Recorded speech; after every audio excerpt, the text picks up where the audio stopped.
नमस्कार मंडळी. Brains behind प्रतिष्ठान या आपल्या पॉडकास्ट सिरीजमध्ये पुन्हा एकदा आपलं स्वागत आहे. आजच्या ज्या आपल्या गेस्ट आहेत त्या खूप स्पेशल गेस्ट आहेत. आपल्या प्रतिष्ठानच्या संकल्पनेशी सुरुवातपासून जुळलेल्या आपल्या विशेष गेस्ट ज्या आहेत आपल्या त्यानंतर आपल्या प्रतिष्ठानला जुळल्यानंतर किंवा जी संकल्पना सरांच्या माननीय भारताकडे सरांच्या सोबत चालू केलेली प्रतिष्ठानची जी संकल्पना होती त्या संकल्पनेपासून आजपर्यंत प्रतिष्ठानशी त्या जुळलेल्या आहेत आणि प्रतिदिन ते तेवढ्याच जोमानं ताकदीने ते काम करत आहेत. आपल्या प्रतिष्ठानचं जे काही काम आहे ते लोकांपर्यंत पोहोचवत आहेत.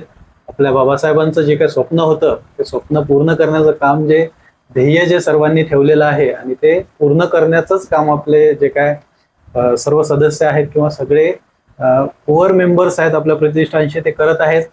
आणि आपल्या त्या कोअर मेंबर पैकीच एक आपल्या वंदना तायडे मॅम, त्यांच्याबद्दल थोडंसं सांगायचं झालं तर त्यांनी जिल्हा परिषद पासून त्यांच्या शिक्षणाची सुरुवात केली ते जिल्हा परिषदच्या हेडमास्टर पर्यंत त्यांचं कार्यकाळ आहे. आणि या सोबतच ते गव्हर्नमेंट जॉबच्या सोबतच ते समाजसेवा सुद्धा करतात आपल्या प्रतिष्ठानच्या मार्फत. आणि बाबासाहेबांचं जे काही स्वप्न त्यांना पूर्ण करायचं आहे, बाबासाहेबांच्या स्वप्नावर जे काही ते काम करत आहेत तर त्यांचं काम आपण आज त्यांच्या शब्दावरून जाणून घेऊयात. तर मी वेलकम करतो आज वंदना तायडे मॅमला. जय भीम. जय भीम. तुमच्या शब्दात एक थोडंसं तुमच्याबद्दल माहिती प्रेक्षकांना सांगाल? ठीक आहे. मी पूर्वाश्रमीची वंदना पंढरी खंडारे आणि आता वंदना रमेश तायडे.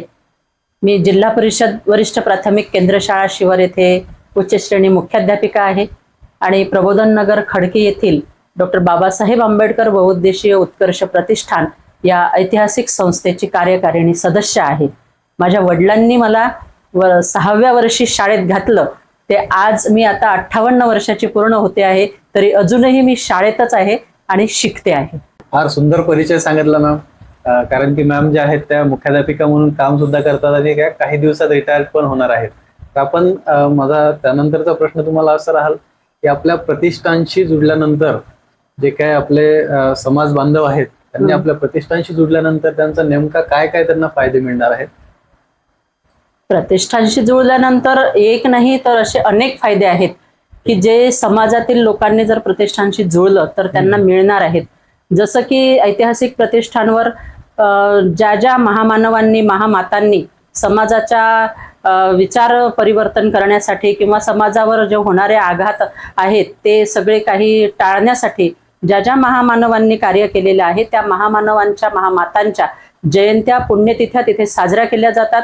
आणि त्यामधून आपण इतिहास जो आहे तो इतिहास वाचतो आहो, ऐकतो आहो आणि इतिहास वाचल्यामुळे ऐकल्यामुळे आपल्यामध्ये बऱ्याच प्रमाणात परिवर्तन घडून येते. की जसं आता तिथे धम्मसंस्कार वर्ग चालवले जातात आणि त्या धम्मसंस्कार वर्गातील विद्यार्थ्यांना ह्या जयंती पुण्यतिथी या कार्यक्रमामधून आपल्या परिवर्तनवादी विचारसरणीच्या महापुरुषांची ओळख होते आहे, त्यांच्या कार्याचा तिथे उजाळा होतो आहे. आणि जो इतिहास वाचतो, इतिहास जाणतो तोच पुढे काहीतरी करू शकतो, काहीतरी बनवू शकतो. आणि जो इतिहास वाचत नाही तो काहीही करू शकणार नाही. आणि अशा विविध प्रकारे बदल माणसांमध्ये घडू शकतात. आणि प्रतिष्ठानशी जुळल्यामुळे समाजामध्ये आपल्याला प्रतिष्ठा मिळते आहे. समाजातील लोकांचा पाहण्याचा दृष्टिकोन एकदम बदलतो आहे. आणि डॉक्टर बाबासाहेब आंबेडकरांचं जे स्वप्न होतं की समाज संघटित झाला पाहिजे आणि समाजाचा सर्वांगीण विकास झाला पाहिजे, या सगळ्या काही गोष्टींना प्रतिष्ठानवर जुळल्यामुळे एक चालना मिळते, एक समाज संघटित होतो आहे. आणि जे बाबासाहेब आंबेडकरांनी 18व्या खंडामध्ये लिहून ठेवलेलं आहे की समाजाच्या अशा टोल्याजंग इमारती असल्या पाहिजे आणि तिथून समाजाच्या उत्कर्षासाठी अनेक प्रकारच्या योजना चालवल्या गेल्या पाहिजेत, त्या सर्व प्रकारच्या योजना इथे प्रतिष्ठानवर चालवल्या जातात. आणि अशा प्रकारचा फायदा हा समाजाचा होणार आहे. माझा पुढचा प्रश्न असा राहील मॅम की आपल्या प्रतिष्ठाननी भरपूर सारे बदल घडवून आणलेले आहेत. शैक्षणिक क्षेत्रात आहे, बँकिंग क्षेत्रात आहे, व्यवसायात आहे, आपले भरपूर सारे विंग्स चालू आहेत. तर नेमकं आपल्या प्रतिष्ठाननी समाजामध्ये कोणते कोणते नवीन बदल घडवून आणलेले आहेत त्याबद्दल थोडीशी माहिती. डॉक्टर बाबासाहेब आंबेडकर बहुउद्देशीय उत्कर्ष प्रतिष्ठान ही संस्था निर्माण झाल्यापासून आपल्या समाजामध्ये अनेक बदल झालेले आहेत. जसं की आपली खेडेगावामधील अनेक बुद्धविहार होती, ती अर्धवट बांधकाम करून पडलेली होती.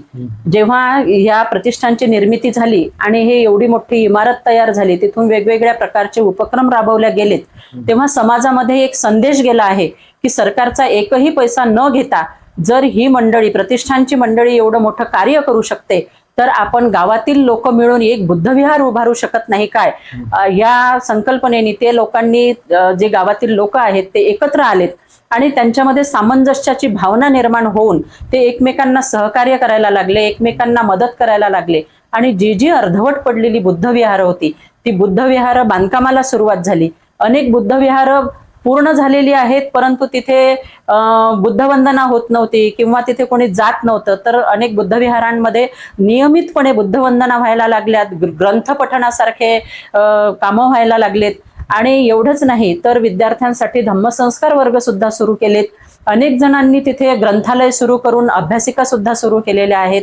आणि डॉक्टर बाबासाहेब आंबेडकरांनी जो संदेश दिला आहे की समाजाचा जर सर्वांगीण विकास करायचा असेल तर आपल्या कमाईचा 20वा हिस्सा हा समाजाच्या उत्कर्षासाठी आपण दान दिला पाहिजे, हा संदेश ऐतिहासिक प्रतिष्ठानवर वारंवार सांगितला जातो, त्याचा प्रसार आणि प्रचार केला जातो आणि त्या माध्यमातून समाजामध्ये अनेक प्रकारची जागृती होत आहे आणि अनेक मंडळी ही 20वा हिस्सा दान देत सुद्धा आहेत.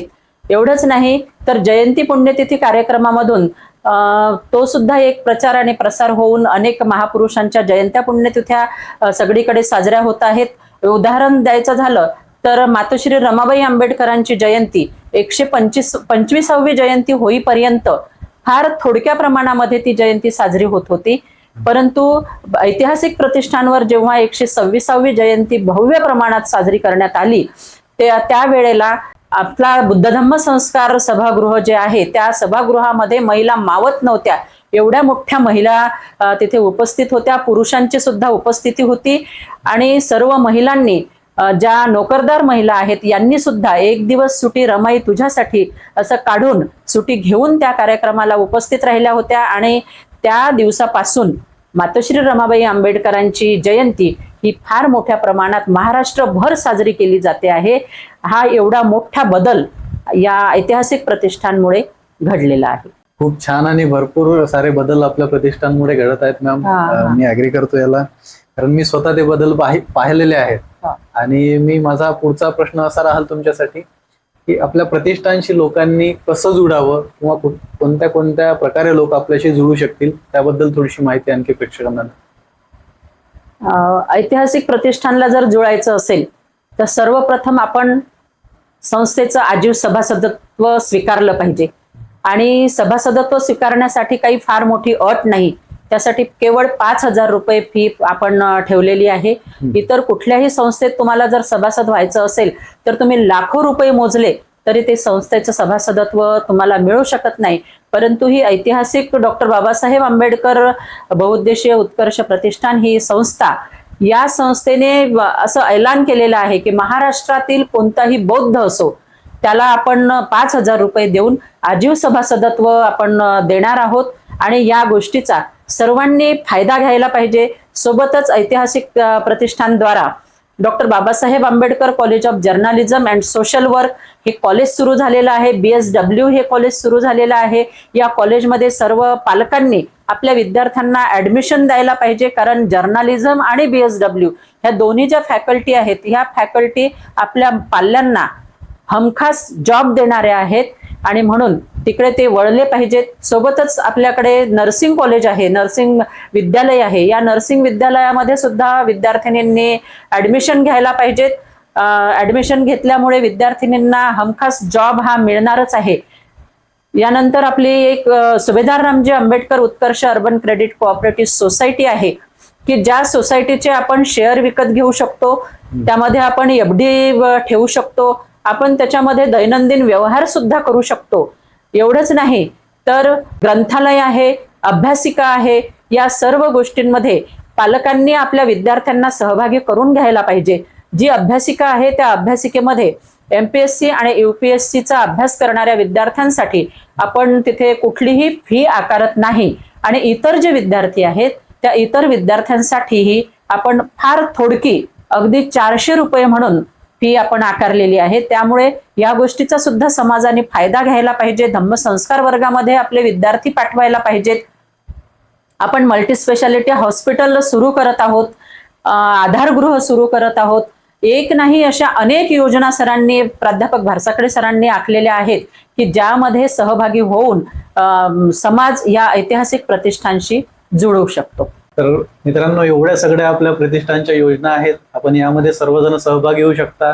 सर्वात पहिले तर मेंबर होऊन जाल, कारण मेंबर झाल्यानंतर प्रतिष्ठानचे जेवढे सगळे फायदे आहेत त्यासाठी आपण सर्व बौद्ध बांधव ते सर्व इलिजिबल होऊन जाऊ आपल्या प्रतिष्ठानच्या सर्व योजनांमध्ये सामील होण्यासाठी. आणि जेवढेही मॅमने सांगितलेले आहेत त्या सगळ्या योजनांमध्ये सर्वांनी इथं येऊन, प्रतिष्ठानला येऊन सर्वांनी माहिती घ्यावी, पर्सनली भेटावं, प्रतिष्ठानला पाहावं.